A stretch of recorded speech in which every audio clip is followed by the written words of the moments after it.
Est-ce que les robots vont remplacer l'humain? Mythe. Alors, en vrai, mythe et réalité. Parce que effectivement, si on robotise plutôt bien, on robotise aussi pour avoir un retour sur investissement. Donc, on va aller remplacer des jobs qui sont faits par des opérateurs. Mais les opérateurs, on a eu tellement de mal à les recruter qu'en fait, on va pas les lâcher dans la nature pour qu'ils aillent directement chez le concurrent. Donc, majoritairement, quand je regarde les plus de 200 industriels qu'on a accompagnés à Proxinov depuis qu'on existe, ces gens-là, ils sont restés, en fait, en emploi.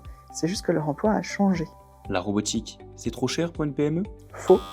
En fait, tout est une question pareille de ROI, retour sur investissement.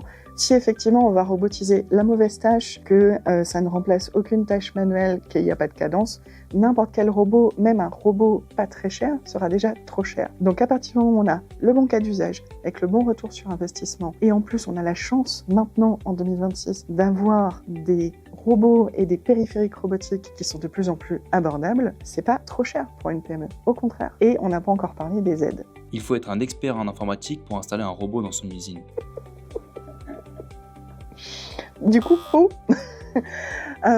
Faux, il n'y a pas besoin d'être expert en informatique. En général, il faut du bon sens, de la curiosité, un poil de formation et bien s'entourer. Il ne faut pas être expert. Et donc, on a de plus en plus de solutions qui sont de plus en plus plug and play aussi sur la robotique, sur des tâches qui sont très simples, de la palettisation, du suivi de cordons de soudure, etc., jusqu'à des tâches plus compliquées. Il y a des solutions qui permettent d'être, je ne vais pas dire entièrement autonome, parce qu'il y a quand même plein d'enjeux de sécurité, de maintenabilité, etc., mais au moins de pouvoir prendre confiance et de tester.